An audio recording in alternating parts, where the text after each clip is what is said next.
साथियों, आज की वीडियो में हम लोग डिस्कस करेंगे चार्ल्स लैम्ब के लिए। और चार्ल्स लैम्ब के बारे में मुझे बताने की ज़रूरत नहीं है, आप सब लोग जानते हैं कि चार्ल्स लैम्ब को the prince of English essayist के नाम से भी जाना जाता है। आज हम इन्हीं की बायोग्राफी और इनके कुछ इंपॉर्टेंट वर्क को डिस्कस करने वाले हैं। और ये पीजीटी के लिए कितना इम्पॉर्टेंट टॉपिक है, हमें क्यों पढ़ने की ज़रूरत है, ये तो आपको जब वीडियो के अंत तक इसको देखोगे तो खुद ही पता चल जाएगा कि चार्ल्स लैम्ब से कितने ज़्यादा क्वेश्चन पूछे जाते हैं दोस्तों, क्योंकि हमने बीच बीच में पीजीटी में आए हुए क्वेश्चंस को भी इंक्लूड किया है। तो चलो आज की वीडियो हम लोग शुरू करते हैं। साथियों, चार्ल्स लैम्ब की अगर हम बात करते हैं तो चार्ल्स लैम्ब का जन्म कब हुआ था? 10 फरवरी 1775 को। कब हुआ था दोस्तों? 10 फरवरी 1775 को। और इनकी मृत्यु कब हो गई थी? 27 दिसंबर 1834 को। तो ये डेट जरूर याद बनाए रखना कि चार्ल्स लैम्ब का जन्म 10 फरवरी 1775 को और इनकी मृत्यु 27 दिसंबर 1834 को हो गई थी दोस्तों। हम बात करते हैं इनके जन्म की, जो कि 10 फरवरी 1775 को हुआ। कहाँ हुआ? इनर टेम्पल, लंदन, इंग्लैंड में। अब यहाँ पर ये इनर टेम्पल क्या है? इनर टेम्पल को समझ लो। इनर टेम्पल एक सम्मानित सोसाइटी का नाम है। इनर टेम्पल क्या है? एक सम्मानित सोसाइटी का नाम है, ध्यान रखिएगा, जो कि लंदन की 4 इंच ऑफ कोर्ट में से एक है। अब ये 4 इंच ऑफ कोर्ट क्या है? यह लंदन की जो वकील और जजों की एक प्रोफेशनल एसोसिएशन थी वो है। तो अब क्लियर हो गया ये इनर टेम्पल लंदन का क्या है? क्या है? ऑनरेबल सोसाइटी है। और कायकी the of the inner temple commonly known जानी जाती है एज द इनर टेम्पल को one of the 4 inns court. ये नाम याद बनाए रखना है, one of the 4 inns court. One of the का मतलब होता है में से एक, और किस में से एक? द 4 इंच ऑफ कोर्ट में से एक। अब ये 4 इंच ऑफ कोर्ट क्या है? एक professional associations of barrister's and जजेस। कहाँ? लंदन में। अब तो क्लियर हो गया ये, ठीक है। नेक्स्ट हम लोग डिस्कस करेंगे इनकी मृत्यु कहाँ हुई। इनकी मृत्यु 27 दिसंबर 1834 को कितनी? एज 59 यानी कि 59 वर्ष की अवस्था में। कहाँ? एडमंटन, लंदन, इंग्लैंड में हो गया था। कहीं कहीं यूनाइटेड किंगडम भी लिखा होगा दोस्तों। क्लियर है? चार्ल्स, तो एक बार फिर से रिपीट कर लेते हैं हम लोग। चार्ल्स लैम्ब की मृत्यु 27 दिसंबर 1834 को 59 वर्ष की अवस्था में एडमंटन, लंदन में हो गई। ठीक है, अब जरा इसका लोकेशन एक बार देख लो। एडमंटन की लोकेशन देखो, इस तरीके से कुछ एडमंटन ये दिखता है। Okay, state Edmonton. यहाँ पे क्या है? The former Charles lamb institute in church. Okay, और इसकी लोकेशन की अगर हम बात करें तो ये रही इसकी location with in great London में। काय की? एडमंटन की लोकेशन ये रही आपकी। क्लियर है दोस्तों? नेक्स्ट, तो अब इनकी डेथ याद बनाए रखना है। डेथ कहाँ हुई थी? एडमंटन, लंदन में हुई थी दोस्तों। अगला, इनके माता पिता की बात करते हैं। पेरेंट्स में हिज फादर, इनके पिता की बात कर लेते हैं। तो चार्ल्स लैम्ब के पिता का नाम क्या था? John lamb. क्या नाम था? John lamb. अब ये जॉन लैम्ब कौन थे? जॉन लैम्ब एक क्लर्क थे। क्लर्क किसके यहाँ थे? मिस्टर सैमुअल साल्ट के यहाँ थे। अब ये मिस्टर सैमुअल साल्ट क्या थे? एक बैरिस्टर यानी कि वकील थे। कहाँ रहते थे ये? इन दी इनर टेम्पल में। तो इतना क्लियर हुआ कि इनके पिता का नाम जॉन लैम्ब था। इनके पिता इनर टेम्पल में रहने वाले एक वकील जिनका नाम मिस्टर सैमुअल साल्ट था के यहाँ एक क्लर्क थे। इतना क्लियर हो गया। अगर हम इनकी माता की बात करते हैं तो इनकी माता का नाम एलिजाबेथ फील्ड था। क्या नाम था? Elizabeth field. अब ये एलिजाबेथ फील्ड कौन थी? बाज मीन्स थी the daughter of the great grand mother field, यानी कि पुत्री थी किनकी? ग्रेट ग्रैंड मदर फील्ड की। अब ये ग्रेट ग्रैंड मदर, जो ग्रैंड मदर फील्ड है, इनका जिक्र चार्ल्स लैम्ब ने अपने कौन से वर्क में किया, हूँ मीन्स जिनको ही रेफर करते हैं टू इन किस में, ड्रीम चिल्ड्रन में।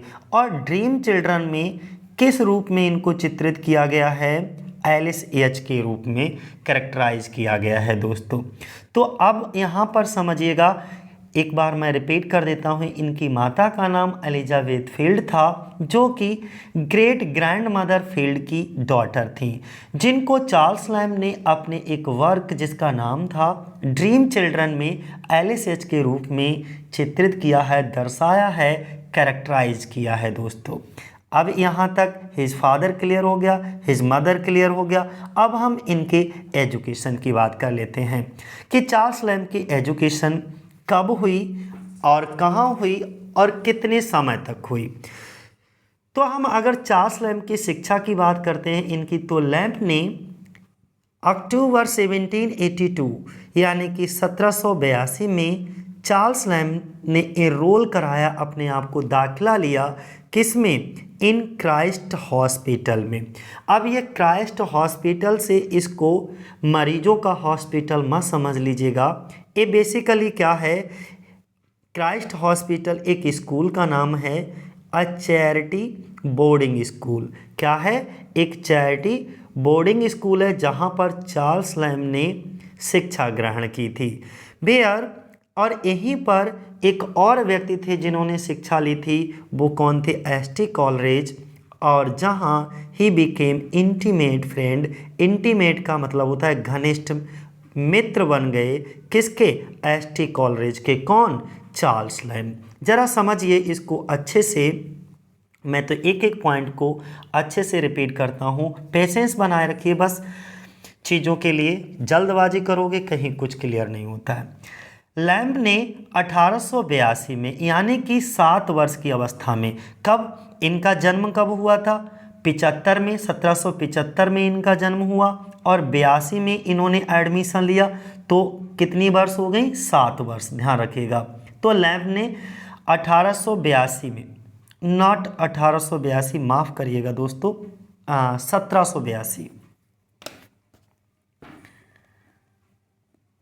1782 में यानी कि 7 वर्ष की अवस्था में क्राइस्ट हॉस्पिटल में दाखिला लिया।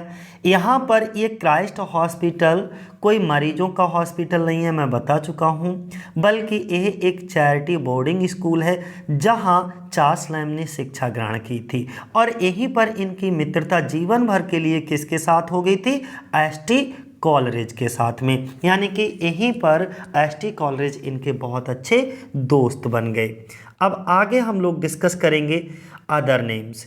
इनको एसेज ऑफ एलिया करके इन्होंने एक सीरीज़ लिखी थी निबंधों की, ओके, एसे ऑफ एलिया और the last essay of Elia, जो कि 1833 में पब्लिश हुई थी।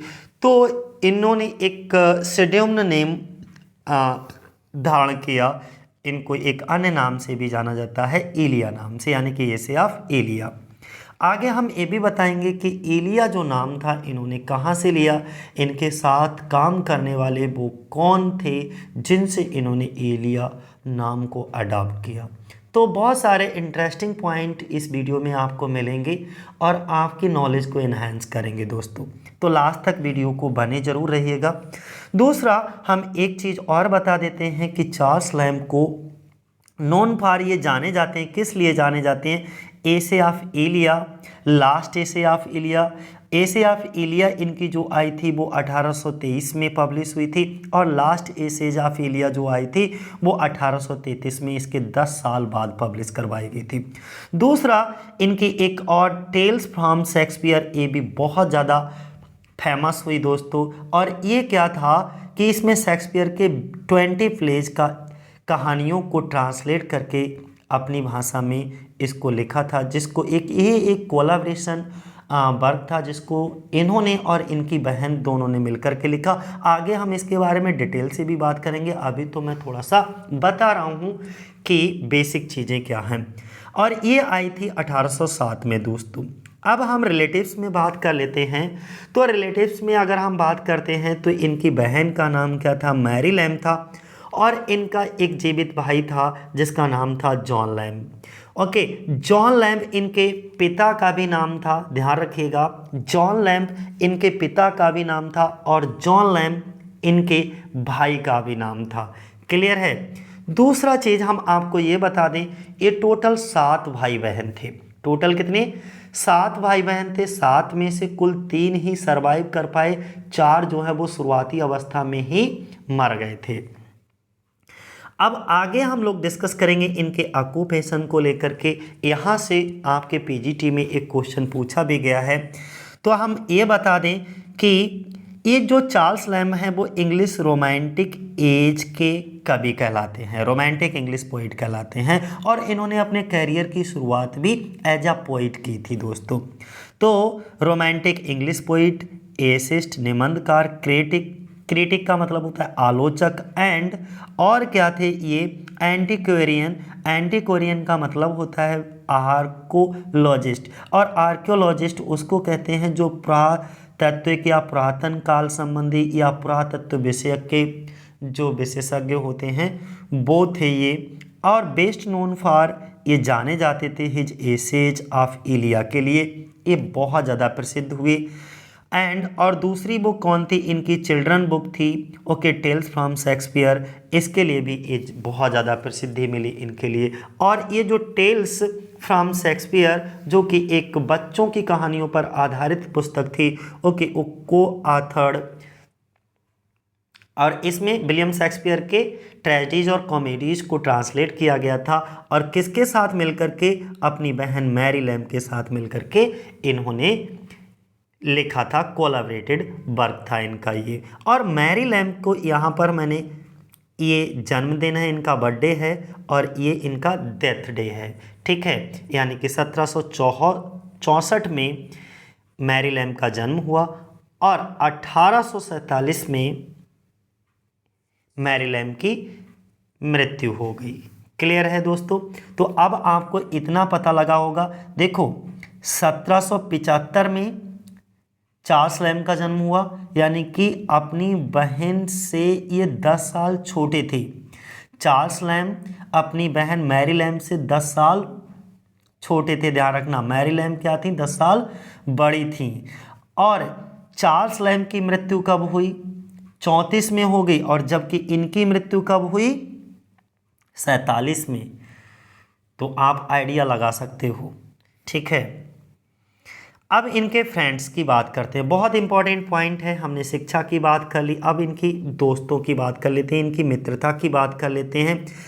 फ्रेंड्स विद सच लिटरेरी ल्यूमनरीज का मतलब होता है, लिटरेरी ल्यूमनरीज अगर हम बात करते हैं तो इसको हिंदी में साहित्यिक प्रकाशक बोला जाता है, साहित्यिक प्रकाशक, जैसे as Samuel Taylor Coleridge, Robert Southey, William Wordsworth, WWW, ये वर्ल्ड वाइड वेब वाला नहीं, विलियम वर्ड्सवर्थ वाला है, और विलियम हैजलिट लैम्ब। बाज एट द सेंटर, बाज में, यानी कि ये सभी इनके क्या थे। अब इनको थोड़ा सा समझ लीजिए, इनकी मित्रता Samuel Taylor Coleridge, Robert Southey, यानी कि विलियम वर्ड्सवर्थ और विलियम हैजलिट जैसे साहित्यिक प्रकाशकों के साथ हो गई।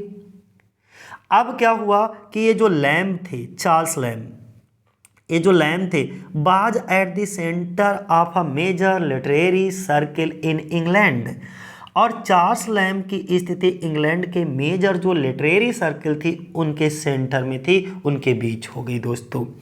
अब अगला पॉइंट एक बहुत इंपॉर्टेंट है, आपके एग्जाम में भी पूछ लिया जाता है कि he has been referred by E.B. Lucas के द्वारा, यानी कि उनके एक प्रमुख जीवनी लेखक थे जिनका नाम था E.B. लुकस, ने लैम्ब को हिज प्रिंसिपल बायोग्राफी में एज लैम्ब को क्या बोला, क्या कमेंट किया, the most lovable figure in English literature. बहुत मोस्ट इंपॉर्टेंट है, लाइन याद रखना, किसके द्वारा बोली गई, E.B. लुकस के द्वारा। किसके लिए बोली गई, तो चार्ल्स लैम्ब के लिए, यानी कि उनके एक प्रमुख जीवनी लेखक E.B. लुकस ने लैम्ब को अंग्रेजी साहित्य में सबसे प्यारा व्यक्ति कहा। मोस्ट लवेबल फिगर, अंग्रेजी साहित्य में सबसे प्यारा व्यक्ति, most lovable figure in English literature. Clear हो गया, अंग्रेजी साहित्य में सबसे प्यारा व्यक्ति कहा। हम बार बार चीज़ों को रिपीट इसलिए करते हैं जिससे कि आपको वीडियो देखते ही देखते सारी चीज़ें याद हो जाएं साथियों। इसके बाद एजुकेशन की तो हम चर्चा कर चुके हैं, एक पॉइंट रह गया था जो कि इम्पॉर्टेंट है, हिज बिलव्ड। इनकी प्रेमिका थी, उनकी प्रेमिका का नाम क्या था, तो एना सिमोन्स था। क्या नाम था, एन सिमोन्स इनकी प्रेमिका थी, लेकिन इनसे इनकी शादी नहीं हो पाई। इस पॉइंट को भी हम लोग आगे चल करके डिस्कस करेंगे दोस्तों। तो आप देखो some facts about authors life, यहाँ से हम डिटेल्ड स्टडी करेंगे साथियों। वीडियो थोड़ा लंबा होगा लेकिन पेशेंस को बनाए रखिएगा, एक ही वीडियो में पूरा चार्ल्स लैम्ब को हम फिनिश कर देंगे। तो अगर हम लैम्ब की बात करते हैं, लैम्ब बाज मीन्स थे द यंगेस्ट चाइल्ड, सबसे छोटे बच्चे थे किसके, अपने माता पिता के। जितने भी उनके बच्चे थे उनमें से सबसे छोटे यंगेस्ट चाइल्ड कौन थे, चार्ल्स लैम्ब थे। हिज सिस्टर्स नेम, और इनकी बहन का नाम मैरी लैम्ब, और इनके ब्रदर का नाम जॉन लैम्ब, और इनके पिता का भी नाम जॉन लैम्ब था दोस्तों। तो चार्ल्स लैम्ब अपने माता पिता के 7 बच्चों में से सबसे छोटा लड़का था। इनके 7 भाई बहनों में से 4 की मृत्यु हो गई, केवल 3 बच्चे ही सर्वाइव यानी कि जीवित रह पाए, और इनकी बहन का नाम मैरी तथा भाई का नाम जॉन था। इतना क्लियर हो गया दोस्तों। नेक्स्ट हम बात करेंगे लैम्ब्स एल्डर ब्रदर जॉन जो थे वो बाज स्कॉलर थे at Christ Hospital. Christ Hospital क्या है, एक स्कूल का नाम है, एक कॉलेज का नाम है। यानी कि लैम्ब के बड़े भाई जॉन जो थे वो क्राइस्ट हॉस्पिटल में एक स्कॉलर, एक विद्वान थे। अगला पॉइंट हमारा क्या है, एट द एज ऑफ 7 वर्ष की अवस्था में। अब कब 1782 में, यानी कि 7 वर्ष की आयु में Charles Lamb was sent to Christ Hospital. Charles Lamb को कहाँ भेज दिया गया, क्राइस्ट हॉस्पिटल में एडमिशन करवा दिया गया, दाखिला करवा दिया गया। वेयर ही रिमेंड, जहाँ वो रहे, कब से लेकर के कब तक, 1782 से लेकर के दोस्तों 1789 तक रहे। ओके, अगला हम बात करेंगे भैया, जहाँ पर ही formed a long life friendship, जहाँ पर इनकी दोस्ती होगी जीवन भर के लिए, किसके साथ, विद एस्टी कॉलरेज के साथ। 1782 में यानी 7 वर्ष की आयु में लैम्ब को क्राइस्ट हॉस्पिटल में भेजा गया, जहां वह 1782 से लेकर के 1789 तक रहे, और वहां इनकी मित्रता जीवन भर के लिए एस्टी कॉलरेज से हो गई। इसके बाद नेक्स्ट पॉइंट इनके बारे में हम आपको बताते हैं।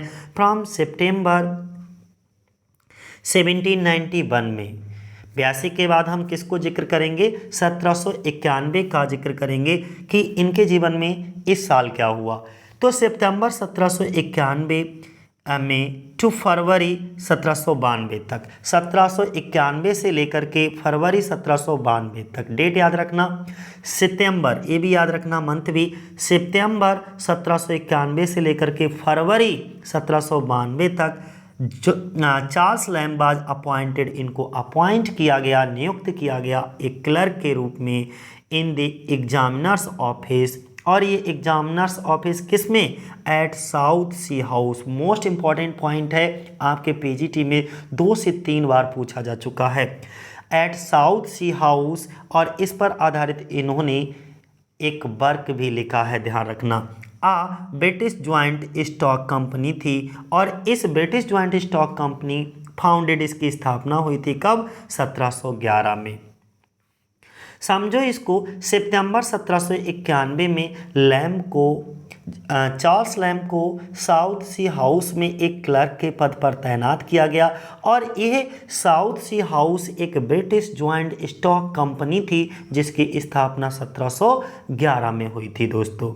इसके बाद नेक्स्ट हम बात करेंगे ऑन 5 अप्रैल 1792 को, यानी कि जैसे ही इन्होंने कब, समझिएगा,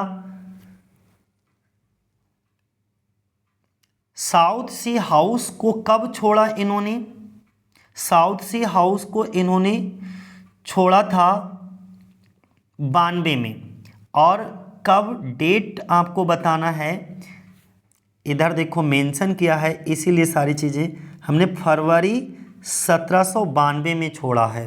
किसको? एग्जामिनर्स ऑफिस को, जो कि किसका ऑफिस था? साउथ सी हाउस का। और साउथ सी हाउस क्या था? ब्रिटिश ज्वाइंट स्टॉक कंपनी थी। और ये ब्रिटिश ज्वाइंट स्टॉक कंपनी की स्थापना कब हुई थी? 1711 में। तो यहाँ इन्होंने जॉब छोड़ दी। कब छोड़ी थी? फरवरी 1792 में। और इसके 2 महीने बाद यानी कि मार्च अप्रैल में, अप्रैल 1792 में, अब यहाँ से देखो, ऑन 5 अप्रैल 1792 यानी कि 2 महीने बाद ही ज्वाइंट, इन्होंने ज्वाइन कर लिया एज अ क्लर्क, एक क्लर्क के रूप में इन द अकाउंटेंट्स ऑफिस। और कहाँ अब ज्वाइन किया नौकरी? ब्रिटिश ईस्ट इंडिया कंपनी में। कहाँ ज्वाइन किया? ब्रिटिश ईस्ट इंडिया कंपनी में। अब आपसे मैं पूछता हूँ कि चार्ल्स लैम्ब ने ब्रिटिश ईस्ट इंडिया कंपनी को कब ज्वाइन किया? तो आपका आंसर होगा 5 अप्रैल 1792 को। किस रूप में? एक क्लर्क, अकाउंटेंट के रूप में इन्होंने ज्वाइन किया। और यहाँ इन्होंने काम किया ब्रिटिश ईस्ट इंडिया कंपनी में अपने रिटायरमेंट तक। और फिर कब? 1825 तक दोस्तों, समझिए इसको। यानी कि इसके बाद चार्ल्स लैम्ब ने 5 अप्रैल 1792 को ब्रिटिश ईस्ट इंडिया कंपनी के अकाउंटेंट ऑफिस में एक क्लर्क के पद पर नियुक्त हुए। यहाँ इनको लगभग, मैं एक बात और जोड़ दूँ इसमें, कि इनको 700 पाउंड वार्षिक वेतन मिलता था। कितना? 700 पाउंड वार्षिक वेतन मिलता था। और इस कंपनी में लैम्ब ने अपने रिटायरमेंट तक काम किया दोस्तों। इसके बाद हम लोग डिस्कस करेंगे 1792 में lamb had an unsuccessful love affair. हम जिसकी चर्चा कर रहे थे कि इनका एक असफल लव अफेयर भी था। और किसके साथ? विद के साथ अ यंग वुमेन, एक यंग वुमेन नेम्ड, जिनका नाम था, क्या नाम था? एन सिमोन्स के साथ में। अर्थात 1792 में चार्ल्स लैम्ब ने एन सिमोन्स नाम की एक युवती से प्यार हो गया था। और इस युवती ने शादी कर ली, जिसने मैरिड, शादी कर ली किससे? एक सिल्वर स्मिथ यानी कि पॉन ब्रोकर से। और उस पॉन ब्रोकर यानी कि सिल्वर स्मिथ का क्या नाम था? By the name of Bartram. तो बार्ट्रम नामक व्यक्ति से शादी की थी। किसने? इनकी प्रेमिका एन सिमोन ने। क्लियर हो गया इतना पॉइंट? एक बार रिपीट कर देता हूँ कि इनकी प्रेमिका एन सिमोन ने जो है बार्ट्रम नाम के एक सिल्वर स्मिथ यानी कि पान ब्रोकर से शादी कर ली। इसका मतलब इनकी प्रेमिका से इनकी शादी नहीं हो पाई। और ये बात जॉन सिमोन्स के बारे में कि इनकी प्रेमिका हैं, इस बात का पता हमें कहाँ चलता है? तो इस बात का रिकॉर्ड हमको मिलता है record of the love exist का, इनके एक नॉवेल में। और उस नॉवेल का नाम याद रखना, अ टेल ऑफ रोजामंड ग्रे। क्या नाम याद रखोगे? अ टेल ऑफ रोजामंड ग्रे दोस्तों। यानी कि लैम्ब का इस युवती के साथ एक असफल प्रेम प्रसंग रहा था। और इनके इस प्रेम प्रसंग के बारे में इन्हीं के उपन्यास, जिसका नाम था, इन्हीं का एक नॉवेल था जिसका नाम है अ टेल ऑफ रोजामंड ग्रे, में मिलता है दोस्तों। नेक्स्ट पॉइंट हम लोग डिस्कस करेंगे। इन 1795 में चार्ल्स स्पेंट 6 वीक्स इन लिखा है साइकेट्रिक हॉस्पिटल। वही पागलों का हॉस्पिटल नहीं होता है, साइकेट्रिक हॉस्पिटल एट। और ये कहाँ हॉस्पिटल था? हॉक्सटन में। अब हुआ क्या, इस पॉइंट को जरा समझिएगा। प्रेम में तो ये असफल हो गए, तो प्रेम में असफलता के कारण यह अपना मानसिक संतुलन खो बैठे। और 1795 में ही, डेट याद रखिएगा, और 1795 में लैम्ब को साइकेट्रिक हॉस्पिटल में 6 हफ्तों के लिए भर्ती होना पड़ा। यानी कि इनके एक प्राइवेट असाइलम में इनको साइकेट्रिक यानी पागलों के एक मानसिक अस्पताल में 6 हफ्तों के लिए भर्ती होना पड़ा। और ये मानसिक अस्पताल कहाँ था? हॉक्सटन नामक जगह पर है। कहाँ है?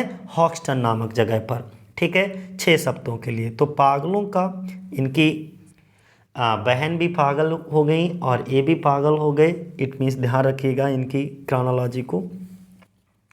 लैम्स लिटरेरी कैरियर, अब ये पॉइंट भी समझिएगा कि जो चार्ल्स लैम्प थे, चार्ल्स लैम्प का जो लिटरेरी कैरियर था, साहित्यिक कैरियर बिगिन शुरू होता है ऑन अप्रैल 16 1796 से, यानी कि 16 अप्रैल 1796 से इनका लिटरेरी कैरियर, साहित्यिक कैरियर शुरू होता है। कौन से? इनका एक पहला लिटरेरी वर्क था, साहित्यिक वर्क आया, केम आउट आया इन दी फर्स्ट वॉल्यूम, इनके पहले वॉल्यूम में, जिसका नाम था पोएम्स ऑन वेरियस सब्जेक्ट्स। और ये जो वॉल्यूम था जिसका नाम पोएम्स ऑन वेरियस सब्जेक्ट था, ये पब्लिश करवाया गया था इनके स्कूल से कॉलेज फ्रेंड थे जिनका नाम था एस.टी. कॉलरिज के द्वारा इस फर्स्ट वॉल्यूम को पब्लिश करवाया, पोएटिक वॉल्यूम को पब्लिश करवाया गया था, जिसमें चार्ल्स लैम्प की कितनी पोएम्स को पब्लिश करवाया गया था?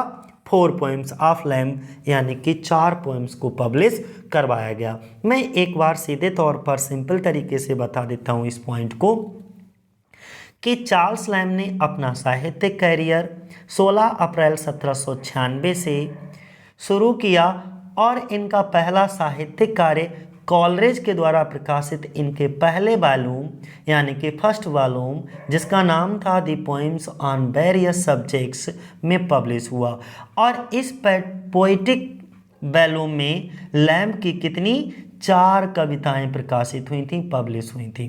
क्लियर है दोस्तों? और यहीं से इनके लिटरेरी कैरियर की शुरुआत मानी जाती है। अगला पॉइंट हमारा दोस्तों है ऑन 22 सितंबर 1796 को, यानी कि 22 सितंबर 1796 को इनकी बहन Mary in a fit of madness, हमने क्या बताया? वो भी मैडनेस थी, पागलपन की अवस्था में क्या करती हैं? एक बहुत ही अनर्थ कर देती हैं, यानी कि किल्ड हर मदर, अपनी माता को मार देती हैं। 22 सितंबर 1796 में इनकी बहन, जिनका नाम मैरी लैम्प होता है, ने पागलपन की अवस्था में, यानी कि इनकी बहन उस समय, इनकी जो बहन थी उनकी उस समय दिमागी हालात ठीक नहीं होने के कारण मैरी लैम्प ने अपनी ही माता की क्या कर दी? हत्या कर दी। तो हम सिंपली ये कह सकते हैं कि 1796 में इनकी बहन मैरी लैम्प ने अपनी मां को मार डाला और पिताजी को घायल कर दिया दोस्तों। इसके बाद अगला पॉइंट हमारा क्या कहता है? ली ग्रेस के बारे में। ली ग्रेस और ललॉयड, ये 2 नाम हम यहाँ पर ले रहे हैं, ध्यान रखिएगा। ली ग्रेस और ललॉयड, उनके क्या थे? हिज फेथफुल फ्रेंड्स थे, यानी कि ले ग्रेस और ललॉयड दोनों ही लैम्प के, चार्ल्स लैम्प के वफादार दोस्त थे दोस्तों। इसके बाद नेक्स्ट 1798 की बात करेंगे, और जब ये डेट आती है हमारे सामने 1798 में, तो एस.टी. कॉलरिज और W. विलियम वर्ड्सवर्थ का एक वर्क याद आता है। उस वर्क का नाम जो है आपको कमेंट बॉक्स में करके बताना है, और दूसरा आपको ये भी बताना है कि रोमांटिक एज की शुरुआत कब से मानी जाती है, उस डेट को भी आपको क्या करना है? कमेंट बॉक्स में बताना है दोस्तों। अगला हमने बात किया कि इन 1798 में क्या हुआ? लैम्प ने पब्लिश करवाया। इंपॉर्टेंट पॉइंट, इसको स्टार बना लीजिएगा। पब्लिश करवाया एक ब्लैंक वर्स पोएट्री कलेक्शन था दोस्तों। उस पोएट्री कलेक्शन का पोएटिक कलेक्शन ब्लैंक वर्स था, इसका कलेक्शन का नाम ही है। इन कोलाबरेशन, और किसके कोलाबरेशन का मतलब होता है? संयुक्त रूप से लिखा गया कोई भी वर्क, यानी कि 2 लोग मिलकर के किसी वर्क को लिखें, उसे हम कोलाबरेशन कहते हैं। वे चार्ल्स ललॉयड के साथ, which included the poem old familiar faces, और ये पॉइंट हमारा पीजीटी 2009 में पूछा गया है दोस्तों। जरा समझते हैं इस पॉइंट को, क्योंकि ये पूछा गया पॉइंट है। 1798 में चार्ल्स लैम्प और कौन? चार्ल्स लैम्प और दूसरे कौन है? चार्ल्स ललॉयड, यानी कि चार्ल्स लैम्ब और चार्ल्स ललॉयड ने मिलकर के ब्लैंक वर्स पोएट्री कलेक्शन को पब्लिश करवाया और इसी पोएटिक कलेक्शन में चार्ल्स लैम्ब की एक प्रसिद्ध कविता जिसका नाम है द ओल्ड फैमिलियर फेसेस प्रकाशित हुई थी दोस्तों। अगला पॉइंट हमारा अ टेल ऑफ रोजामंड ग्रे। किसकी बात करेंगे? अ टेल ऑफ रोजामंड ग्रे की बात करेंगे। अ प्रोज रोमांस है। अ प्रोज रोमांस का मतलब होता है गद्य रोमांस। ओके, अपीयर्ड हुआ था कब? 1798 में ही आया। ये भी डेडिकेटेड था। ये वर्क किसको डेडिकेट किया, किसको समर्पित किया? लैम्ब के दोस्त थे क्राइस्ट हॉस्पिटल में एसटी कॉलरिज के अलावा इनके एक और दोस्त थे जिनका नाम था मर्माड्यूक थॉमसन, उनको डेडिकेट किया गया। तो अगर आपसे कोई पूछे कि अ टेल ऑफ रोजामंड ग्रे किसको डेडिकेट किया है, तो क्राइस्ट हॉस्पिटल यानी कि स्कूल टाइम के इनके एक दोस्त थे जिनका नाम था मर्माड्यूक थॉमसन, उनके लिए डेडिकेट है। हम इसको डिटेल कर देते हैं, थोड़ा समझिएगा हिंदी में। चार्ल्स लैम्ब का जो 1798 में एक वर्क आया जिसका नाम था अ टेल ऑफ रोजामंड ग्रे, जो कि एक प्रोज रोमांस था। कभी कभी पूछ लेते हैं ये कैसा वर्क है, एक प्रोज रोमांस है। और इस वर्क को इन्होंने अपने एक कॉलेज फ्रेंड जिनका नाम था मर्माड्यूक थॉमसन को समर्पित था। क्लियर हुआ इतना? अब नेक्स्ट हम बात करेंगे। और दोस्तों एक चीज़ मैं बता देता हूँ कि इसी साल इनके ये तो हुआ और अ टेल ऑफ रोजामंड ग्रे तो इसी साल आया ही था 1798 में। इसी साल दोस्तों एक और वर्क आया था जिसका नाम था, नोट डाउन कर लीजिए कहीं, ओल्ड ब्लाइंड मार्गरेट। ये भी 1798 में प्रकाशित हुआ था। ये दोनों चार्ल्स लैम्ब के नॉवेल हैं, यानी कि बोथ आर, दोनों हैं लैम्ब्स, चार्ल्स लैम्ब के नॉवेल उपन्यास हैं। और इसी साल मैं बता तो रहा हूँ दोस्तों, क्या हुआ कि इनका एक नॉवेल और पब्लिश हुआ जिसका नाम था ओल्ड ब्लाइंड मार्गरेट 1798 में ही। और इस तरह चार्ल्स लैम्ब के 1798 में कितने नॉवेल आ गए? 2 नॉवेल पब्लिश हुए। एक का नाम था अ टेल ऑफ रोजामंड ग्रे और दूसरे का नाम था ओल्ड ब्लाइंड मार्गरेट। क्लियर हो गया इतना? अब दोस्तों समझ लीजिएगा, चार्ल्स लैम्ब ने अपना और अपनी बहन मैरी लैम्ब दोनों लोगों ने एक डिसेंट यानी कि सभ्य जीवन बिताने के लिए इन्होंने क्या करा? देखो, to earn a decent living, बिताने के लिए कैसा जीवन? टू अर्न, वैसे तो कमाना होता है लेकिन यहाँ पर अकॉर्डिंग टू सेंस हम बात करेंगे बिताने के लिए। अ डिसेंट लिविंग यानी कि एक सभ्य जीवन बिताने के लिए, फॉर हिम, अपने लिए, और हिज सिस्टर, अपनी बहन मैरी, दोनों के लिए। ही स्टार्टेड यानी कि चार्ल्स लैम्ब ने लिखना शुरू किया, राइटिंग शॉर्ट आर्टिकल्स को लिखना शुरू करा। किसके लिए? फॉर लंदन न्यूज़पेपर्स के लिए, लंदन के समाचार पत्रों के लिए। और कब? फ्रॉम अराउंड 1801 में। समझने वाली बात यह है दोस्तों कि चार्ल्स लैम्ब ने अपना और अपनी बहन मैरी लैम्ब दोनों लोगों एक डिसेंट यानी कि सभ्य जीवन बिताने के लिए उन्होंने 1801 में लंदन के समाचार पत्रों के लिए लघु लेख, छोटे छोटे आर्टिकल्स को लिखना शुरू किया। अब अगला हम पॉइंट डिस्कस करेंगे आपके साथ। 1802 में पहुंच गए। 1802 में ही पब्लिश्ड, उन्होंने पब्लिश करवाया जॉन वुडविल को। इम्पॉर्टेंट पॉइंट है, कहीं लिख लीजिएगा। इम्पॉर्टेंट क्यों है? क्योंकि ये पीजीटी 2009 में पूछा गया है। 1802 में ही उनका पब्लिश हुआ था एक और वर्क जिसका नाम था जॉन वुडविल। और ये क्या था? एक ट्रेजेडी थी, ब्लैंक वर्स में लिखी गई थी ये ट्रेजेडी। और ये ट्रेजेडी कितने एक्ट में है? 5 एक्ट प्ले है, नाटक है। विच इंजॉयड नो सक्सेस, लेकिन इस प्ले से इनको कोई सफलता नहीं मिली। यानी कि 1802 में चार्ल्स लैम्ब ने का एक ब्लैंक वर्स में लिखा हुआ 5 एक्ट का प्ले पब्लिश हुआ जिसका नाम था जॉन वुडविल, जो नाटक के रूप में एक असफल रही। अर्थात हम कह सकते हैं कि 1802 में लैम्ब ने जॉन वुडविल नामक ट्रेजेडी लिखी जो नाटक के रूप में असफल रही और जॉन वुडविल इनका पोएटिक ड्रामा कहलाता है दोस्तों। अगला पॉइंट दोस्तों 1803 की बात करेंगे। ये भी पॉइंट इंपॉर्टेंट है। हेस्टर ओके है, हेस्टर है क्या, इनका एक लैरिकल बैलेड था। किसका? चार्ल्स लैम्ब का। तो 1803 में अपीयर्ड हुआ क्या एक लैरिकल बैलेड जिसका नाम था हेस्टर। और ये इम्पॉर्टेंट क्यों है? क्योंकि ये भी पीजीटी 2009 में पूछा गया। हम कह सकते हैं सिंपल लैंग्वेज में कि 1803 में इनका एक लैरिकल बैलेड हेस्टर जिसका नाम था वो प्रकाशित हुआ। अगला हम लोग डिस्कस करेंगे कोलाब्रेशन वर्क को। कोलाब्रेशन वर्क इन्होंने कितने लिखे?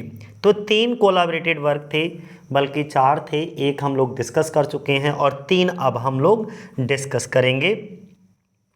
3 जो कोलाबरेटेड वर्क थे वो इनकी बहन मैरी लैम्ब के साथ थे। समझिएगा, कोलाब्रेशन का मतलब हम समझा ही चुके हैं। और ये जितने भी तीनों वर्क लिखे थे वो सब चिल्ड्रन बुक थे, यानी कि बच्चों की कहानियों पर आधारित पुस्तकें थीं। किसके द्वारा? चार्ल्स लैम्ब ने और मैरी लैम्ब दोनों ने मिलकर के लिखी ये वर्क। तो सबसे पहला वर्क का क्या नाम है? पहले वर्क का नाम है दोस्तों टेल्स फ्रॉम शेक्सपियर। और ये वर्क कब कोलैबोरेटेड में लिखा गया? 1807 में। ये है क्या? It has prose summaries of Shakespeare's 20 plays. इसमें शेक्सपियर के कितने 20 प्लेज को समराइज किया गया है। किसके द्वारा? चार्ल्स लैम्ब और मैरी लैम्ब के द्वारा। चार्ल्स लैम्ब ने इसमें जो है कितनी 6 ट्रेजेडीज को हैंडल किया है दोस्तों। और उनकी जो बहन मैरी लैम्ब हैं उन्होंने 14 कॉमेडीज को हैंडल किया है। ठीक है, समराइज किया है। किसकी? विलियम शेक्सपियर की कॉमेडीज को। और ये पब्लिश कब हुई थी? 1807 में साथियों। इसके बाद में ये जो बुक थी बीकेम हो गई अ बेस्ट सेलर फॉर जो विलियम गॉडविन की चिल्ड्रंस लाइब्रेरी थी। तो विलियम गॉडविन की चिल्ड्रन लाइब्रेरी की सबसे बेस्ट सेलर बुक बन गई। अब मैं इस पॉइंट को एक बार फिर से रिपीट करूंगा क्योंकि मोस्ट इंपॉर्टेंट पॉइंट है, आपको याद हो जाना चाहिए। हम लोग चार्ल्स लैम्ब और मैरी लैम्ब के द्वारा कोलाब्रेशन यानी कि दोनों ने मिलकर के कौन कौन से वर्क लिखे जो बच्चों की कहानियों पर आधारित थे। अगर हम इनके कोलाब्रेशन वर्क की बात करते हैं तो सबसे पहला कोलाब्रेशन इनका वर्क कौन सा था? टेल्स फ्रॉम शेक्सपियर, जो कि प्रकाशित हुआ कब? पब्लिश हुआ 1807 में। और इसमें टोटल कितने प्लेज थे? 20 प्लेज थे विलियम शेक्सपियर के। इनमें से 6 ट्रेजेडीज और 14 कॉमेडीज थी। जो 6 ट्रेजेडीज थी वो चार्ल्स लैम्ब के द्वारा समराइज की गई थी। और जो 14 कॉमेडीज थी वो इनकी बहन मैरी लैम्ब के द्वारा समराइज की गई थी। इतना क्लियर हो गया? नहीं हुआ? एक यानी कि इनका प्रसिद्ध ग्रंथों में से ये एक है। इनमें शेक्सपियर के 20 नाटकों का वर्णन है। इस कोलैबोरेशन वर्क को इनकी बहन मैरी लैम्ब ने 14 कॉमेडीज लिखी, जबकि चार्ल्स लैम्ब ने 6 ट्रेजेडीज लिखी। ध्यान रखिएगा, हम हर चीज़ को कई बार रिपीट कर रहे हैं। शायद आप बोर भी हो जाते होंगे कई बार चीज़ों को सुन करके, लेकिन बोर हो जाइए, कोई फ़र्क नहीं पड़ता उससे। बट आपको याद चीज़ें, कॉन्सेप्ट वो अच्छे से क्लियर हो जाना चाहिए। फ़र्क इस बात पर पड़ता है, यानी कि चीज़ों को पढ़ना अलग चीज़ है और समझना अलग चीज़ है, दोनों चीज़ें अलग अलग हैं। ये 1807 में प्रकाशित हुई और देखते ही देखते ये विलियम गॉडविन की जो चिल्ड्रन लाइब्रेरी थी उसके लिए बेस्ट सेलर पुस्तक बन गई थी। अगला पॉइंट हम लोग डिस्कस करेंगे दूसरी जो इनकी कोलैबोरेशन वर्क है, और वो कौन सा है? उसका नाम है दोस्तों द एडवेंचर्स ऑफ यूलिसिस। अगर हम दी एडवेंचर्स ऑफ यूलिसिस की बात करेंगे, ये दूसरा कोलैबोरेशन वर्क था जो कि 1808 में आया था, यानी कि ये इनका दूसरा कोलैबोरेशन वर्क है। और इस किताब में बच्चों को जो होमर थे, होमर ने एक ओडिसी लिखी, यानी कि बच्चों को होमर के द्वारा लिखी गई ओडिसी के बारे में बताने के लिए एक छोटी सी किताब है। ये इज कोलैबोरेशन वर्क है। और किसने मिली? एडवेंचर्स ऑफ यूलिसिस भी किसके द्वारा लिखी गई कोलैबोरेशन में? चार्ल्स लैम्ब और उनकी बहन मैरी लैम्ब के द्वारा। ये एक स्मॉल बुक है जिसमें बताया गया किसके बारे में? होमर्स की ओडिसी के बारे में। किसको? बच्चों के लिए। इतना क्लियर हो गया? नेक्स्ट, और तीसरी इनकी कोलाब्रेशन वर्क थी इनकी और इनकी बहन की, जिसका नाम था मिसेस लाइसेस्टर्स स्कूल। क्या नाम था? मिसेस लाइसेस्टर्स या लीसेस्टर्स स्कूल, श्रीमती लीसेस्टर का स्कूल, जो कि 1808 में ही इसको भी पब्लिश करवाया गया। डेट याद रखिएगा और नोट डाउन करते रहिएगा दोस्तों।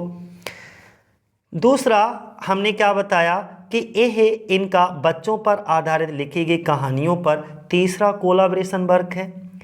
It was a collection of stories, और इसमें कहानियों का कलेक्शन दिखाया जाता है। टोटल कितनी? 10 कहानियां हैं, ध्यान रखिएगा, जिसमें 7 कहानियां जो हैं वो इनकी बहन मैरी लैम्ब के द्वारा लिखी जाती हैं, बाकी बची हुई कहानियां चार्ल्स लैम्ब के द्वारा लिखी जाती हैं। मैं आगे अभी बताऊंगा, एक बार फिर से पूरी को रिपीट करूंगा।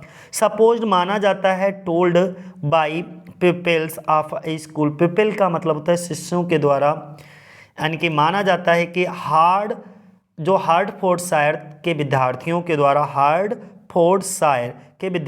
द्वारा इसको माना जाता है रिटन, लिखा गया ज्वाइंटली वर्क है चार्ल्स लैम्ब और मैरी लैम्ब का। इतना क्लियर हुआ? यानी कि हम ये कह सकते हैं कि 1808 में ही मिसेस लिसेस्टर्स स्कूल, और इसका एक और नाम है जो कि मैंने यहाँ पर मेंशन नहीं किया, लिखा नहीं है, the history of several young ladies related by themselves करके नाम है दोस्तों। चाहो तो आप नोट डाउन कर लो, द हिस्ट्री, इसी का एक अन्य नाम है, ये भी लिखा हो तो आप किसे समझेंगे? मिसेस लाइसेस्टर्स स्कूल को ही समझेंगे, जिसका दूसरा नाम है, टाइटल है the history of several young ladies related by themselves, प्रकाशित हुई। और इसमें 10 बच्चों की कहानियां हैं। इसमें से 7 कहानियां जो है वो मैरी लैम्ब के द्वारा लिखेंगी, बाकी की बची हुई 3 कहानियों को किसने लिखा? चार्ल्स लैम्ब ने दोस्तों लिखा है।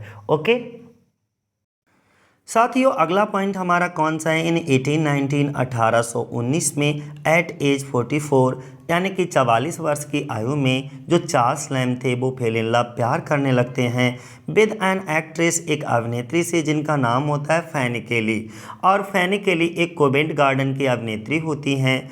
तो यहाँ पर क्या होता है कि 1819 में 44 वर्ष की अवस्था में चार्ल्स लैम्ब को कोवेंट गार्डन की एक अभिनेत्री, एक खूबसूरत अभिनेत्री जिनका नाम होता है फैनी केली से प्यार हो गया। एंड और जो चार्ल्स लैम्ब होते हैं वो क्या करते हैं? प्रपोज करते हैं मैरिज, शादी करने के लिए, किसको? फैनी केली के सामने। यानी कि चार्ल्स लैम्ब फैनी केली के सामने शादी का प्रस्ताव रखते हैं, बट लेकिन सी रिफ्यूज्ड हिम। सी मीन्स वह कौन? फैनी केली ने इनको मना कर दिया, इनको रिफ्यूज कर दिया, और वह and he died a bachelor, और वह अविवाहित ही मर गए। तो इसका अर्थ ये हुआ कि 1819 में 44 वर्ष की अवस्था में चार्ल्स लैम्ब ने जो है कॉन्वेंट गार्डन की एक अभिनेत्री फैनी केली से प्यार हो गया, और इन्होंने उसके सामने एक शादी का प्रस्ताव रखा, लेकिन फैनी केली ने इनको मना कर दिया, और ये फिर इसके बाद पूरे जीवन भर अविवाहित ही रहे और अविवाहित ही मर गए दोस्तों। इसके बाद नेक्स्ट पॉइंट हमारा कौन सा है? इन 1820 में चार्ल्स लैम्ब और उनकी बहन मैरी लैम्ब मिलती हैं अ यंग ब्यूटीफुल गर्ल, एक बहुत ही युवा खूबसूरत लड़की से नेम्ड एमा इशोला, जिसका नाम होता है दोस्तों एमा इशोला। यानी कि 1820 में लैम्ब और मैरी की मुलाकात एक छोटी खूबसूरत लड़की से हुई जिसका नाम एमा इशोला था। और after her father's death, after means बाद में, हर फादर्स डेथ, अपने पिता की मृत्यु के बाद, इन 1823 में, व्हेन ही वाज 14, जब उसकी उम्र 14 साल की थी, तो एमा इशोला को अडॉप्ट कर लिया गया, किसके द्वारा? बाय द लैम्ब के द्वारा, चार्ल्स लैम्ब के द्वारा। यानी कि 1823 में 1823 में अपने पिता की मृत्यु के बाद, अपने पिता की, तो किसके पिता की मृत्यु की बात की जा रही है यहाँ पे? एमा इशोला के पिता की मृत्यु के बाद। और उस समय जब एमा इशोला के पिता की मृत्यु हुई थी तो एमा इसोला की उम्र उस समय 14 साल की थी। 14 साल की उम्र में इनके पिता की मृत्यु हो गई। तब एमा इसोला को लैम्ब के द्वारा गोद ले लिया गया दोस्तों, अडॉप्टेड कर लिया गया। किसके? चार्ल्स लैम्ब के द्वारा। अब हम बात करेंगे चार्ल्स लैम्ब के कलेक्टेड एसेज की। अगर हम इनके कलेक्टेड एसेज की बात करते हैं जिनसे इनको पूरी दुनिया भर में प्रसिद्धि मिली, लैम्ब्स एसे, जो लैम्ब के एसे निबंध थे वो अपीयर्ड होते थे, जो कलेक्टेड एसे थे वो किस में? इन लंदन मैगजीन में। इस मैगजीन का नाम जरूर याद रखोगे कि इनके कलेक्टेड एसेज कौन सी मैगजीन में पब्लिश होते थे, तो आपको ध्यान बनाए रखना है, लंदन मैगजीन में। और ये पीजीटी के 2009 में पूछा गया था। तो जो चार्ल्स लैम्ब के ऐसे हुआ करते थे जो लंदन मैगजीन में पब्लिश होते थे वो किस नाम से पब्लिश होते थे दोस्तों? अंडर द पेन नेम, और उसका एक पेन नेम था ऑफ एलिया, एलिया के नाम से पब्लिश होते थे। इसीलिए इनके कलेक्टेड एसेज का नाम भी पड़ गया था एसेज ऑफ एलिया। अब इन्होंने ये एसे ऑफ एलिया कब लिखना शुरू करा था? तो ही बिगेन टू राइट, उन्होंने लिखना शुरू करा इन एसेज को कब? 1820 में दोस्तों। और इन एसेज को उन्होंने कब तक लिखा था? 1825 तक। हम आगे डिस्कस भी करेंगे साथियों। तो अब हिज फर्स्ट एसे वैल्यूम जो इनका पब्लिश हुआ था, ऑफ हिज एसेज बाज पब्लिश हुआ था कब? 1823 में, यानी कि 1823 में। मोस्ट इंपॉर्टेंट डेट है, कहीं पर भी नोट डाउन कर लीजिएगा कि एसेज ऑफ एलिया को कब पब्लिश करवाया गया था। तो 1823 में पब्लिश करवाया गया था। किस में? कौन सी मैगजीन में पब्लिश करवाया गया था? तो लंदन मैगजीन में। और किसके द्वारा इसको पब्लिश करवाया गया था? तो टेलर एंड हेसे के अंडर द टाइटल। और उस समय जो पब्लिश करवाया गया था इनके एसेज को, उसको क्या टाइटल दिया गया था? तो एसेज ऑफ एलिया नाम दिया गया था दोस्तों।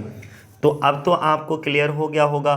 तो एक बार मैं फिर से, इस इम्पॉर्टेंट पॉइंट है इसलिए मैं बार बार रिपीट करूँगा, वीडियो चाहे जितना लंबा हो जाए हमें उसकी कोई परवाह नहीं है, ठीक है। तो एक ही वीडियो में आपका चार्ल्स लैम्ब कवर भी हो जाएगा। इसके बाद दूसरी वीडियो जो हम इस पर बनाएंगे उसमें सभी टोटली पीजीटी में आए हुए सभी क्वेश्चंस को इंक्लूड करेंगे, जो कि ऑब्जेक्टिव टाइप आधारित होगी पूरी की पूरी वीडियो। तो चार्ल्स लैम्ब ने अपने कलेक्टिव एसेज को एसे ऑफ एलिया नाम से 1823 में पब्लिश करवाया। एक एक वर्ड को मैं बहुत अच्छे से बता रहा हूँ, इसलिए इसको ध्यानपूर्वक सुनते रहिएगा और कहीं नोट्स भी बना लीजिए।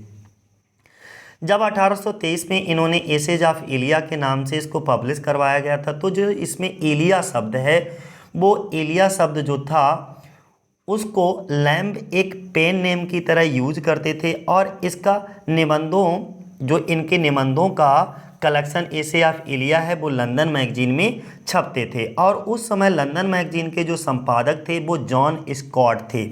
उनका नाम हमने नहीं बताया। उस समय जो एडिटर थे इसके, तो वो कौन थे? जॉन स्कॉट, याद रखिएगा, SCOTT,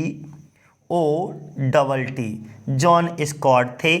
और चार्ल्स लैम्ब ने जो एसे ऑफ एलिया नामक निबंध संग्रह जो कि 1820 में लिखना शुरू करा था, और इस निबंध संग्रह को लगातार ये 1825 तक दोस्तों लिखते रहे थे। कब तक? 1825 तक। तो एक 5 साल की ड्यूरेशन थी। तो इस 5 साल के ड्यूरेशन में देखो कितने सारे एसेज ऑफ कलेक्शन को इन्होंने लिखा, कितने सारे एसेज को लिखा होगा।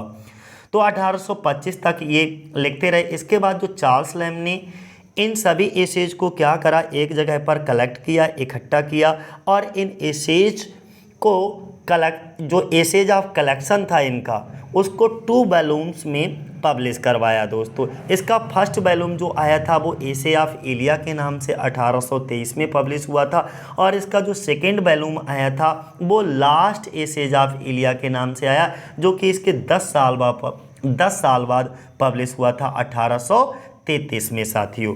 तो डेट याद बनाए रखिएगा। सेकेंड वॉल्यूम कब आया था लास्ट एसेज ऑफ एलिया का? 1833 में पब्लिश करवाए गए थे।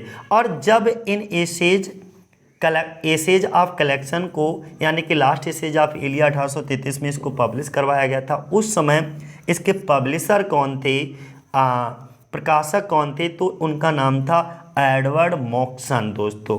क्या नाम था? एडवर्ड मॉक्सन, यानी कि मॉक्सन के द्वारा इसको पब्लिश करवाया गया था सेकेंड वॉल्यूम। और सेकेंड वॉल्यूम का नाम क्या था? इंटाइटल्ड क्या था? लास्ट एसेज ऑफ एलिया, जो कि उसके 10 साल बाद पब्लिश हुआ था, यानी कि 1833 में। तो क्लियर हो गया एसेज ऑफ एलिया। यहाँ पर यहाँ सकते कोई मुश्किल नहीं होना चाहिए, यानी कि एसेज ऑफ एलिया, लैम्ब का essay of Elia first begin appearing in London magazine 1820 में, कंटिन्यूड हुआ था 1825 में, लेटर ऑन देवर कलेक्टेड, इसके बाद उसको कलेक्टेड किया गया और इसको पब्लिश करवा दिया गया 2 वॉल्यूम्स में। एक वॉल्यूम क्या था, एसे ऑफ एलिया था, जो कि 1823 में आया था। सेकंड वॉल्यूम क्या था, the last essays of Elia था, और इसको कब इशू कराया गया था, पब्लिश कब कराया गया था, 1833 में। और उस समय इसके पब्लिशर कौन थे, एडवर्ड मॉक्सन थे। लैम्ब इसको रोड लिखते हैं अंडर द सीड्यूम, किस उपनाम से, कौन से छद्म नाम से ये लिखते हैं, एलिया नाम से।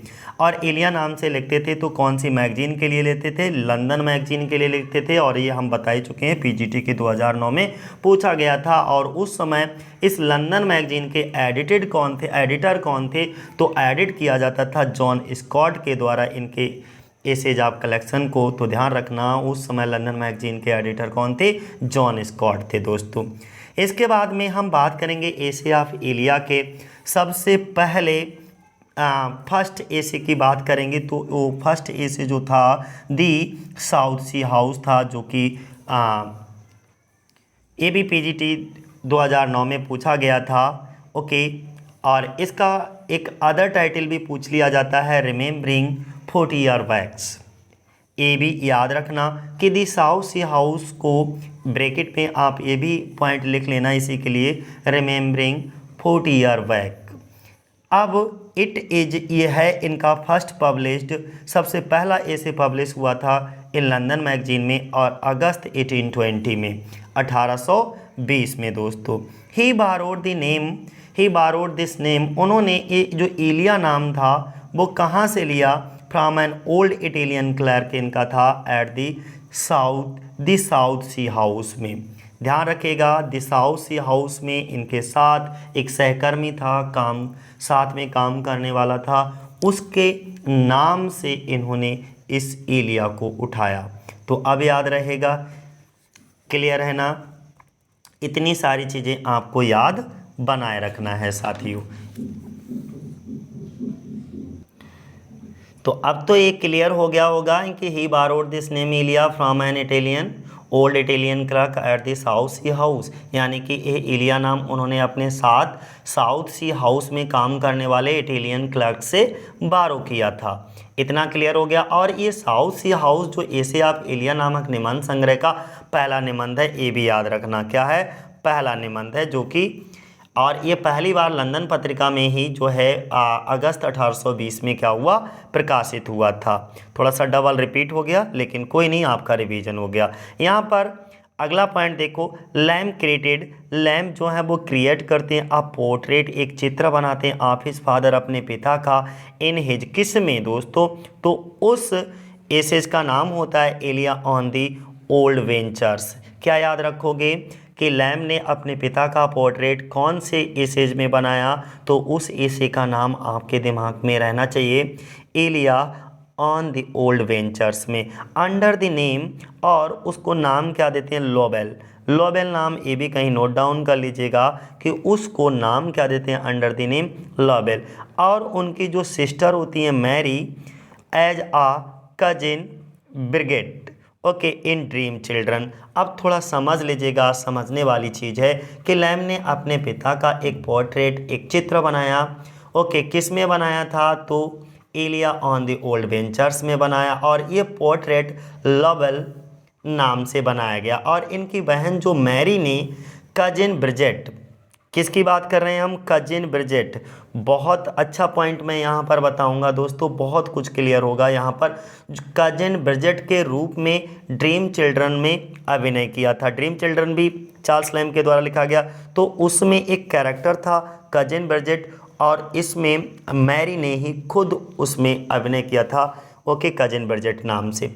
अब ये चीज़ समझने वाली ये है कि ठीक है, आपने ये तो बता दिया हमको कि ये कजिन ब्रिजेट, लेकिन ये है क्या कजिन ब्रिजेट, तो इसको थोड़ा सा समझ लीजिएगा कि ये कजिन ब्रिजेट क्या है।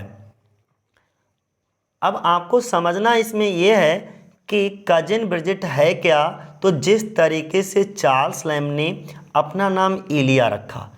ठीक है, अपना एक उपनाम क्या रखा, इलिया, यानी कि चार्ल्स लैम्ब का जो सिडोम्न नेम था वो इलिया था।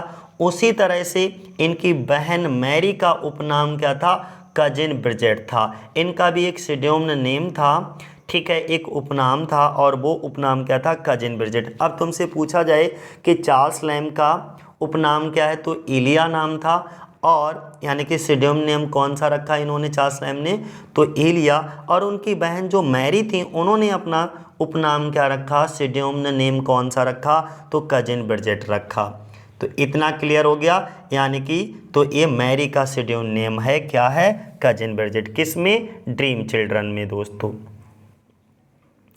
इसके बाद अगला पॉइंट हमारा क्या है, अगला पॉइंट है कि चार्ल्स लैम्ब की जो ड्रीम चिल्ड्रन, अच्छा थोड़ा सा इसको भी समझ लीजिएगा, नहीं तो आप कहोगे ड्रीम चिल्ड्रन थोड़ा इंपॉर्टेंट है। जो चार्ल्स लैम्ब की ड्रीम चिल्ड्रन है वो है क्या, एक रेवरी है, ध्यान रखना, क्या है दोस्तों, रेवरी, REVERIE, एक रेवरी है।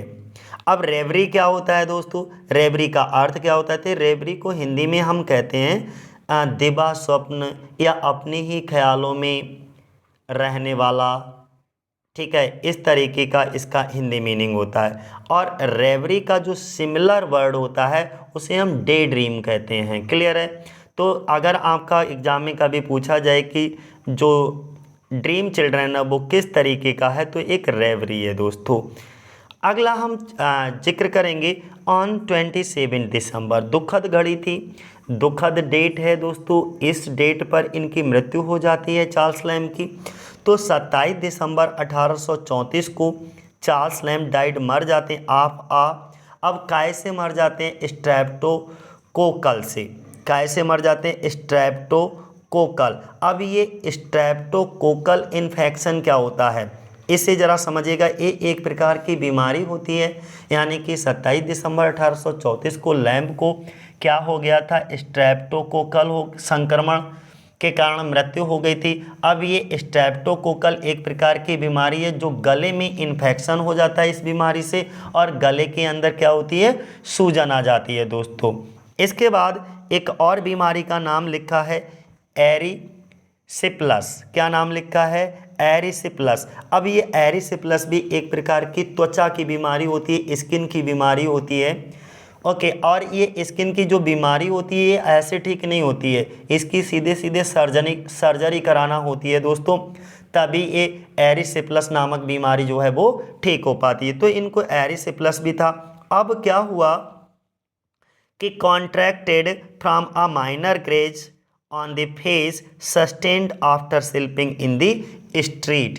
स्लिपिंग का मतलब होता है फिसल जाना, इन दी स्ट्रीट, गली में। जैसे हम लोग रास्ते में चल रहे हो, बरसात हो और फिसल करके गिर जाएं तो चेहरे पर चोट लग जाए, इस तरीके से चार्ल्स लैम्ब के साथ भी कुछ ऐसी ही घटना घटित हुई कि सड़क पर फिसलने से इनके चेहरे पर मामूली सी चोट आ गई, और इस वजह से इनकी फिर क्या होती है, कुछ समय बाद इनकी मृत्यु हो जाती है। और एक पॉइंट याद रखना, इनकी मृत्यु की बात आई तो just a few month after Coleridge, क्योंकि एसटी कॉलरेज इनके बहुत अच्छे मित्र थे, बहुत अच्छे दोस्त थे, बल्कि कॉलेज फ्रेंड थे। तो जब एसटी कॉलरेज की मृत्यु हुई, उनकी मृत्यु का इनके ऊपर बहुत गहरा प्रभाव पड़ा, और उनकी कुछ महीने बाद ही चार्ल्स लैम्ब की मृत्यु हो जाती है। तो अब हमें साथ ही साथ एसटी कॉलरेज की भी मृत्यु को समझना पड़ेगा कि कितने दिन पहले एसटी कॉलरेज की मृत्यु हुई और उसके कितने महीने बाद जो है चार्ल्स लैम्ब की मृत्यु हो जाती है। तो पहले तो हम चार्ल्स लैम्ब को डिस्कस कर लेते हैं। ज़रा देखिएगा, चार्ल्स लैम्ब की मृत्यु कब हुई, 27 दिसंबर 1834 को। 59 वर्ष की आयु में एडमंटन, लंदन, इंग्लैंड में हो गई थी। और वहीं अगर हम बात करें ये तो वहीं अब हम किसकी बात करें, एसटी कॉलरेज की बात करें। वहीं एसटी कॉलरेज की मृत्यु 25 जुलाई 1834 को कहाँ, हाईगेट, लंदन में हुई थी दोस्तों। कहाँ हुई थी, हाईगेट, लंदन में। फिर रिपीट कर देता हूँ, एसटी कॉलरेज यानी कि सैमुअल टेलर कॉलरेज की मृत्यु 25 जुलाई 1834 को एक जगह थी हाईगेट, लंदन में हुई थी। और इनकी मृत्यु का यानी कि डेथ ऑफ कॉलरेज, कॉलरेज की मृत्यु क्या करती है, अफेक्टेड हिम, उसे प्रभावित करती है, उसे किसे, चार्ल्स लैम को। यानी कि चार्ल्स लैम उनकी मृत्यु से बहुत ज़्यादा दुखी होते हैं, अफेक्टेड होते हैं, और उनकी मृत्यु के कुछ महीने बाद ही चार्ल्स लैम की भी मृत्यु हो जाती है, बहुत प्रभावित करती है इनकी मृत्यु। तो देखो एसटी कॉलरेज की 25 जुलाई और चार्ल्स लैम की 27 दिसंबर, तो कितने, बहुत ज़्यादा समय नहीं है, 27 दिसंबर और 25 जुलाई, समझ रहे, जुलाई, अगस्त, सितंबर, अक्टूबर, नवंबर, यानी कि 3-4 महीने बाद ये भी जो है इनकी भी डेथ हो जाती है, इनका भी स्वर्गवास हो जाता है, चार्ल्स लैम का भी। सैमुअल टेलर कॉलरेज की मृत्यु के 4 महीने बाद जुलाई में सैमुअल टेलर कॉलरेज की मृत्यु होती है और दिसंबर में इनकी मृत्यु हो जाती है 1834 में ही, ठीक है। और चार्ल्स लैम की मृत्यु हम पहले ही बता चुके हैं, 59 वर्ष की अवस्था में एडमंटन, लंदन, इंग्लैंड में हुई थी। तो अब क्लियर हो गया। अब थोड़ा सा यहाँ पर समझने वाली बात है, मोस्ट इम्पॉर्टेंट एग्जाम पॉइंट हम लोग डिस्कस करेंगे यहाँ पर, जो कि जहाँ से हमारे एग्जाम पॉइंट पूछे जाते हैं, थोड़ा सा यहाँ पर डिस्कस कर देते हैं। Charles Lamb belong to a romantic age, जो चार्ल्स लैम है वो कौन सी एज से बिलोंग करते हैं, रोमांटिक एज से बिलोंग करते हैं। चार्ल्स लैम्स एसे, जो चार्ल्स लैम के एसेज हैं, आर नोन, जाने जाते हैं एज एसे ऑफ एलिया के नाम से। चार्ल्स लैम इज कॉल्ड, कहलाते हैं द प्रिंस अमंग एसेस्ट, यानी कि जो एसेस्ट हैं, एसेस्ट निबंधकारों के बीच में वो राजकुमार कहलाते हैं। तो ध्यान रहेगा, प्रिंस अमंग एसेस्ट कौन कहलाता है, चार्ल्स लैम, और फादर ऑफ इंग्लिश एसेस्ट कौन कहलाता है, Francis bacon.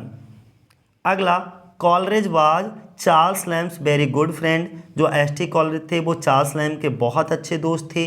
Coleridge called Lamb, जो एसटी कॉलरेज थे उन्होंने चार्ल्स लैम को क्या कहा था, द जेंटल हार्टेड चार्ल्स बोला था उनकी तारीफ में दोस्तों। इसके बाद में essays of Elia as practically क्या है, एक ऑटोबायोग्राफिकल फ्रैगमेंट है। अगला हम लोग डिस्कस करेंगे the editor of London magazine, London magazine का एडिटर कौन होता है, तो जॉन स्कॉट दिखाए जाते हैं, मैं पहले भी बता चुका हूँ वीडियो में भी। Charles Lamb was much influenced by, बहुत ज़्यादा इन्फ्लुएंस किससे थे, बहुत ज़्यादा प्रभावित किससे थे, इनके ऊपर बहुत ज़्यादा प्रभाव किसका पड़ा था, तो सर थॉमस ब्राउनी का पड़ा था।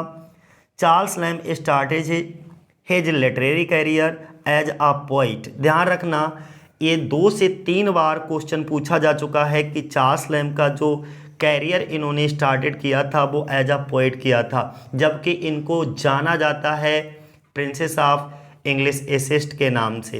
तो कहीं ये गलती मत कर देना कि जब essayist princes of English essayist हैं तो ये इन्होंने अपना कैरियर ऐसे से शुरू किया होगा, एज अ पोइट इन्होंने शुरू किया था दोस्तों। चार्ल्स लैम कॉल्ड कहलाते हैं princes among essayist, English essayist. इसके बाद Charles Lamb is a personal essayist, और चार्ल्स लैम किस तरीके के निबंधों को लिखते थे, व्यक्तिगत, यानी कि पर्सनल, अपनी स्टोरी ज़्यादातर उसमें निहित होती थी इनके निबंधों में। Charles Lamb essayist essays are autobiographical, वो मैंने बताया नहीं कि इनकी सब अपनी कहानी होती थी, अपने परिवार की कहानी होती थी, उन्हीं पर आधारित ये निबंधों को लिखा करते थे, इसीलिए इनके जो एसेज होते थे वो ऑटोबायोग्राफिकल होते थे दोस्तों। That's why Lamb once said, इसीलिए एक बार उन्होंने खुद ही अपने मुंह से कहा था चार्ल्स लैम ने, I am myself the subject of my essays. अगला, Charles Lamb essays are replete with humour and pathos. Humour and pathos क्या होता है, ह्यूमर हास्य और पाथोस होता है दुख, यानी कि हास्य और दुख का क्या हो, मिश्रण होता था, कहीं खुशी कहीं गम, कहीं दुख कहीं छाया वाली कहानी होती थी। चार्ल्स लैम के एसेज में ये सब देखने को मिलता था, यानी कि ह्यूमर एंड पाथोस दोनों देखने को मिलती थी। पाथोस मीन्स वेदना, दुख। Charles Lamb pen name, Charles Lamb का पेन नेम क्या था, एलिया, और एलिया इन्होंने कहाँ से लिया था, इनका एक इटालियन पर्सन था, अ फेलो क्लर्क था एट दी साउसी हाउस में। जब चार्ल्स लैम साउसी हाउस में नौकरी करते थे तो इनके साथ में एक और सहकर्मी था, साथ में काम करने वाला क्लर्क था, और उसी से वो इटालियन पर्सन था और उसी के उपनाम को इन्होंने अपना उपनाम बना लिया दोस्तों। The essay of Elia was criticize किया गया था in the quarterly review by Robert Southey के द्वारा दोस्तों। इसके बाद हम चार्ल्स लैम्ब के कुछ मेजर वर्क की बात करेंगे। वीडियो बहुत ज़्यादा लंबा हो रहा है तो इनके जो मेजर वर्क हैं मैं तेज़ी से खाली पढ़ देता हूं, लेकिन इनके अलग अलग जो इम्पोर्टेंट वर्क हैं इनके ऊपर मैं अलग से सभी वीडियोस बना दूंगा। ठीक है, अभी मैं सिर्फ पढ़ करके दिखा देता हूं कि कौन कौन से इनके मेजर वर्क हैं, इनको किसी कॉपी में नोट डाउन करते चलिएगा। अगर हम इनके मेजर वर्क की बात करते हैं तो 1798 में इनका आया था, ये देखो पीजीटी में आया हुआ है इसलिए इम्पॉर्टेंट है। 1798 में दी ओल्ड फैमिलियर फेसेस आया। 1798 में ही ब्लैंक वर्स पोएट्री इनका एक कलेक्शन आया था, पोएट्री कलेक्शन था। और 1798 में a tale of Rosamund Gray and the old blind Margaret आया था दोस्तों। इसके बाद में 1802 में जॉन वुडविल एक पोएटिक ड्रामा इनका था, वो भी आया था और ये भी पीजीटी 2009 में पूछा जा चुका है। 1803 में हेस्टर आया था, ये भी पीजीटी के 2009 में पूछा जा चुका है। हेस्टर के बारे में मैं डिटेल से बता भी चुका हूँ।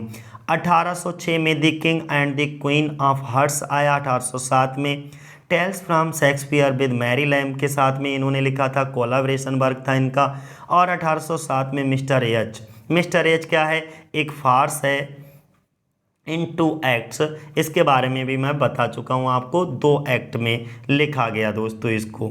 अब 1808 में द एडवेंचर्स ऑफ यूलिसिस आया था, ये भी एक चिल्ड्रन बुक थी दोस्तों। 1808 में मिसिस लाइसेस्टर्स स्कूल करके इनका एक आया। और 1808 में जो है specimens of English dramatic poet आया, who lived about the time of Shakespeare.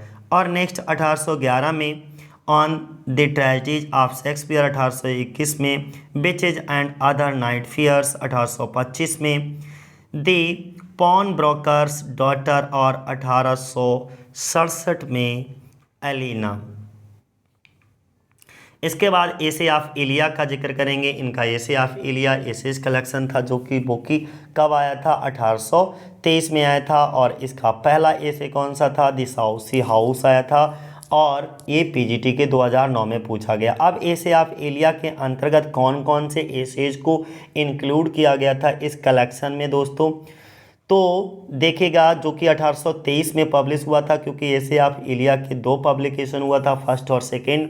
पहला 1823 में और दूसरा 1833 में। तो जो 1823 वाला कलेक्शन था उसमें कौन कौन से एसेज को कलेक्टेड किया गया था, तो उनको ज़रा एक बार सरसरी नज़रों से देख लीजिएगा। पहला द साउथ सी हाउस, दूसरा ऑक्सफोर्ड इन द वेकेशन, और क्राइस्ट हॉस्पिटल क्या था जहां इन्होंने पढ़ाई की थी, एजुकेशन ली थी। हॉस्पिटल से कोई मरीजों का हॉस्पिटल वगैरह मत समझ लीजिएगा, ये इनके कॉलेज का नाम था।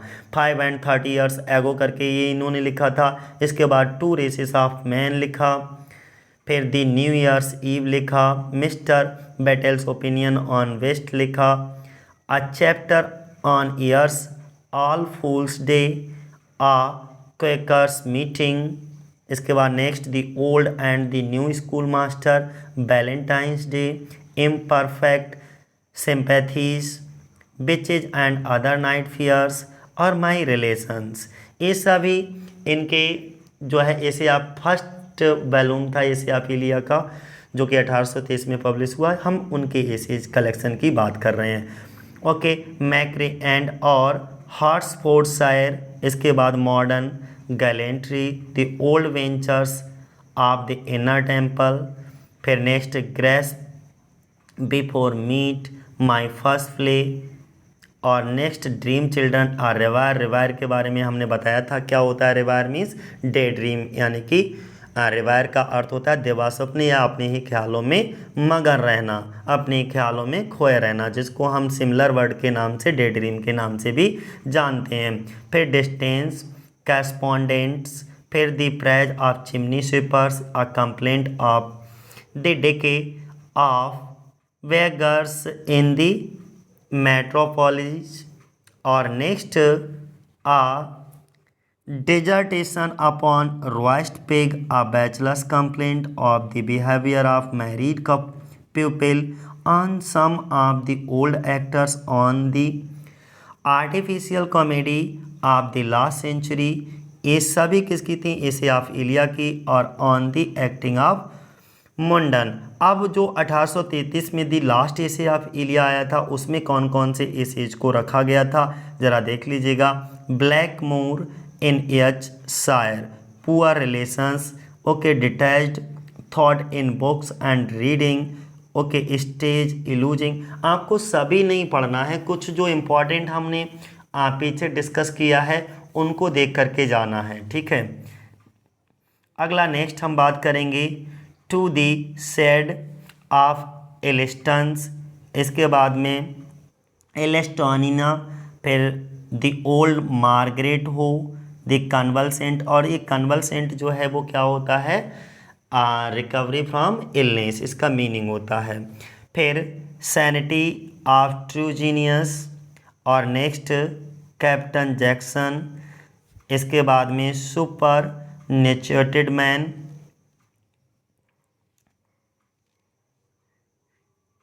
The genteel style of writing Barbara S, the tombs in the abbey. ये आप अपने आप इन सभी को पढ़ लीजिएगा दोस्तों, क्योंकि हमारा वीडियो आज बहुत ज़्यादा लंबा हो रहा है इसलिए मैं रिपीट नहीं कर सकता हूँ। आप इन सभी को अपना लिख लीजिएगा। क्लियर है दोस्तों? क्योंकि मैं इनके ऊपर अलग से एक सेपरेट वीडियो पहले भी बनाऊँगा, और सेपरेट वीडियो में अभी आपको खुद ही आइडिया लग जाएगा कि चार्ल्स लैम्ब में क्या चीज़ इम्पॉर्टेंट है और हमारे पीजीटी के एग्ज़ाम में कहाँ कहाँ से क्वेश्चन और किस किस तरीके से बनते हैं। क्योंकि जो अगली वीडियो है ना वो मैं टोटल जो मल्टीपल चॉइस क्वेश्चन लेकर आऊँगा ऑब्जेक्टिव टाइप के एमसीक्यूज को, तो जो ये लेकर आऊँगा वो टोटल आपके पीजीटी में पूछे गए क्वेश्चंस ही होंगे। तो एक आइडिया लगा लोगे कि किस लेवल का हमारा क्वेश्चन पूछा जाता है। वो अगली वीडियो में मैं 1-2 दिन में उसे अपलोड कर दूंगा रिकॉर्ड करके। तो दोस्तों आज के लिए इतना ही।